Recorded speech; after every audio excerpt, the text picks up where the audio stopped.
Hello दोस्तों, आप लोग को पता है कि मैं यूथ कंपटीशन बुक का ये आपका प्रीवियस ईयर क्वेश्चन करा रही हूँ। अगर आपके पास बुक है तो बहुत अच्छी बात है, अगर नहीं है तो आप बिल्कुल टेंशन मत लीजिएगा, मैं बुक से ही आपको पढ़ा रही हूँ। और ये यूपी रेट के सारे प्रीवियस ईयर क्वेश्चन है, ये ज़रूर करके जाइए क्योंकि यूपी रेट में क्वेश्चन रिपीट बहुत ज़्यादा होते हैं। ओके, तो हम लोग स्टार्ट करते हैं।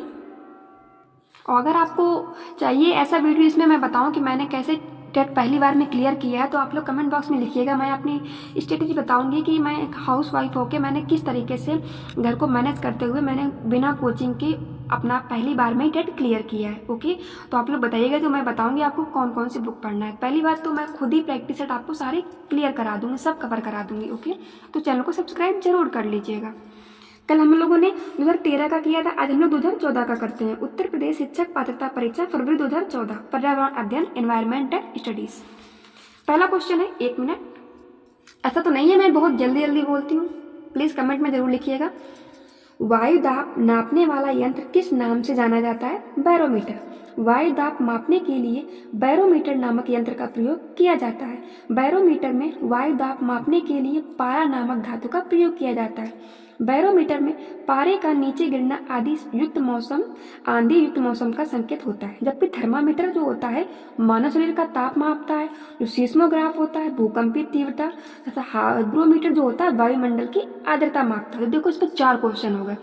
बैरोमीटर से क्या होता है? वायुदाब मापा जाता है। थर्मामीटर से मानव शरीर का ताप मापा जाता है। सीस्मोग्राफ से भूकंपीय तीव्रता, और हाइग्रोमीटर से वायुमंडल की आर्द्रता मापता है। इस बुक की यही खासियत है कि एक क्वेश्चन के बाद में पूरा ब्रैकेट में दे रखे हैं, उसके बारे में पूरा बता देते हैं, एक्सप्लेन कर देते हैं, तो समझ में आ जाता है। बीटी कपास क्या है? एक ट्रांसजेनिक पौधा है। बीटी कपास एक ट्रांसजेनिक पौधा है। इस कपास के पौधे में बेसिलस थुरिजिनसिस जीवाणु की उपस्थिति होती है। इस जीवाणु की उपस्थिति के कारण पौधों में कीटनाशक पैदा करने की क्षमता का विकास होता है, जिससे हानिकारक कीटों से पौधों की सुरक्षा। थर्ड क्वेश्चन है, कौन सा वायुमंडलीय प्रदूषक अम्लीय वर्षा का मुख्य कारक है? कौन सा है? SO2 sulphur dioxide. Fourth question है, निम्न में से कौन सर्वाधिक उत्पादन पारिस्थितिक तंत्र है? कौन सा है? उष्णकटिबंधीय वर्षा वन। उष्णकटिबंधीय वर्षा वन सर्वाधिक उत्पादक पारिस्थितिक तंत्र है क्योंकि इस प्रकार के वन विषुवत रेखा के आसपास पाए जाते हैं। तो उष्णकटिबंधीय वर्षा वाले जो वन होते हैं कहाँ पाए जाते हैं? विषुवत रेखा के आसपास। ठीक है। निम्नलिखित में से कौन सा रसायन आम पकाने में प्रयोग होता है? कौन सा होता है? Calcium carbide. और पढ़ लेते हैं, आम या फिर अन्य फसलों को पकाने के लिए कैल्शियम कार्बाइड CaSO2 नामक रसायन का प्रयोग किया जाता है। इस रसायन से एसिटिलीन गैस का उत्सर्जन होता है जो फल पकाने में सहायक होता है। कौन सी बीमारी दूषित जल पीने से फैलती है? टाइफाइड। टाइफाइड रोग दूषित जल पीने से फैलता है। इसे आर्द्र ज्वार यानी आंत का बुखार भी कहा जाता है। किसको? टाइफाइड को। यह रोग साल्मोनेला टाइफोसा नामक जीवाणु से होता है जो दूषित जल में पाया जाता है। 7 क्वेश्चन है, निम्नलिखित में से कौन सी ग्रीन हाउस गैस नहीं? तो कौन सी नहीं है? CO। बाकी कार्बन डाइऑक्साइड, N2O, CH4 ये सारी हमारी ग्रीन हाउस गैस है। ओके,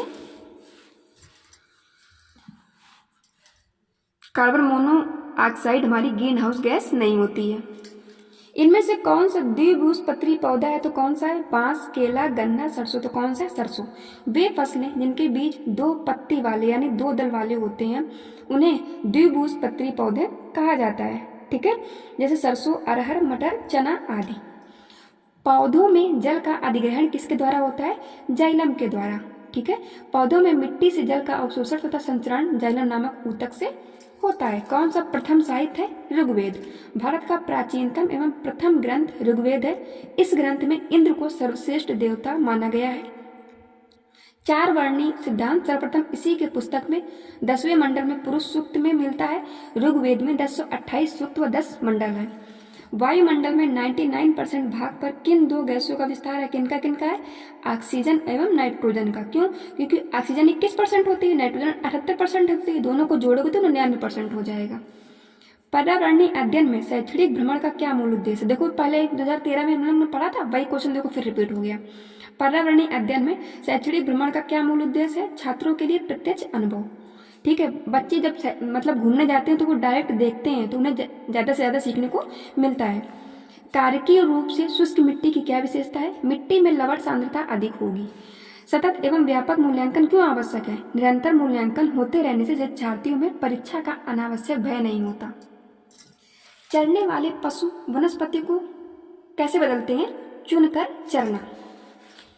घास चरने वाले पशु सभी वनस्पतियों को समान रूप से नहीं चरते, बल्कि कुछ ही वनस्पतियां अधिक खाते हैं, जिससे वे वनस्पतियां धीरे धीरे नष्ट हो जाती हैं तथा उनके स्थान पर अन्य वनस्पतियां उग जाती हैं। 16 नंबर है, निम्नलिखित में से कौन स्वस्थ अस्थियों के लिए आवश्यक है? कैल्शियम एवं विटामिन डी। भारत में हिमालय की सबसे ऊंची चोटी का नाम क्या है? माउंट केटू। भारत में स्थित हिमालय की सबसे ऊंची चोटी केटू गार्डविन ऑस्टिन है। ठीक है, कभी कभी केटू आती, कभी कभी गार्डविन ऑस्टिन है, दोनों नाम याद रखिएगा। ये चोटी जम्मू कश्मीर के कराकोरम श्रेणी में स्थित है। इस चोटी की ऊंचाई 8,611 मीटर है।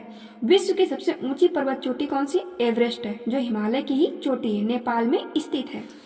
प्राथमिक स्तर पर शिक्षण की खेल विधि आधारित है। प्राथमिक स्तर पर शिक्षण की खेल विधि शिक्षण के सिद्धांतों पर आधारित है।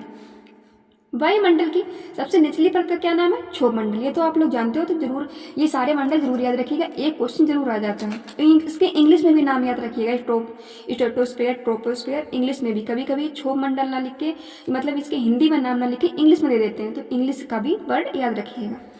विटामिन सी की कमी से होने वाली बीमारी का क्या नाम है? स्कर्वी। शरीर में विटामिन सी की कमी से स्कर्वी नामक रोग हो जाता है। इसमें मसूड़ों से खून आने लगता है तथा जख्म जल्दी नहीं भरता। विटामिन सी का रासायनिक नाम क्या है? Ascorbic acid. यह खट्टे पदार्थों में पाया जाता है। आंवले में सबसे ज्यादा विटामिन सी पाया जाता है। भारत की प्रथम महिला IPS अफसर कौन है? किरण बेदी।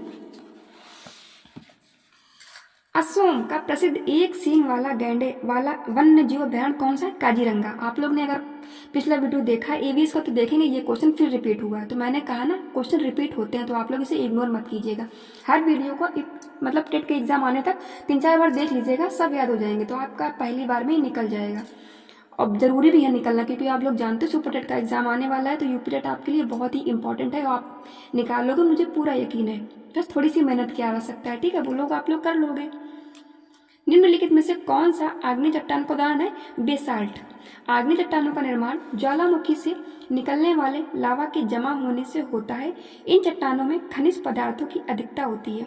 इस चट्टान के उदाहरण है ग्रेनाइट, बेसाल्ट, पेग्मेटाइट आदि। पृथ्वी के वातावरण की किस सतह में ओजोन परत पाई जाती है? स्ट्रेटोस्फीयर। देखो मैंने भी कहा था इंग्लिश में नाम देते हैं, देखो दे भी दिया है, ट्रोपोस्फीयर, मेसोस्फीयर, आयनोस्फीयर, तो स्ट्रेटोस्फीयर। तो पृथ्वी के वातावरण में किस सतह में ओजोन परत पाई जाती है? समताप मंडल में। समताप मंडल को इंग्लिश में कहते हैं स्ट्रेटोस्फीयर। तभी आप इंग्लिश और हिंदी दोनों में नाम याद रखिएगा। सिख धर्म के संस्थापक निम्न में से कौन है? गुरु नानक देव। सिख धर्म की स्थापना गुरु नानक देव ने की थी। गुरु नानक देव का जन्म पंजाब के तलवंडी नामक स्थान पर 1469 में हुआ था। भूकंप की तीव्रता नापने का यंत्र क्या है? सुस्मेग्राफ। अभी हम लोगों ने मतलब पिछला सेट पढ़ा है, तो आप लोगों ने देखा होगा कि इसमें भूकंप की तीव्रता वाला आया था, मैंने पढ़ाया भी था आपको। दक्षिण गोलार्ध का सबसे लंबा दिन कौन सा होता है? 22 दिसंबर। सत्यार्थ प्रकाश के लेखक का क्या नाम है? स्वामी दयानंद सरस्वती। इन्होंने कौन सा नारा दिया था? वेदों की ओर लौटो। बिहू भारत के किस राज्य का लोक नृत्य है? असम। खाद्य श्रृंखला के परस्पर समूह को कहा जाता है खाद्य जाल। आप लोग बने रहिएगा। अगर आप लोग EVS में 30 नंबर लाने चाहते हैं, तो मैं अभी सुपर टेट की यूथ पब्लिकेशन की बुक वो पढ़ाऊंगी EVS की, तो वो भी आप अगर आप पढ़ लेंगे तो इसका मतलब आप EVS का एक भी क्वेश्चन आपसे छूटेगा नहीं। अगर आप ये भी पढ़ लेते जो मैं प्रैक्टिस करा रही हूँ तो पढ़ ही लीजिएगा। इसके बाद जो सुपर टेट की मैं EVS कराऊंगी वो भी पढ़ लीजिएगा। दोनों पढ़ लेंगे तो आपका EVS का कोई भी क्वेश्चन बाहर नहीं जाएगा। ओके, अगर आपको अच्छा लग रहा है तो प्लीज़ चैनल को सब्सक्राइब कर दीजिए एंड वीडियो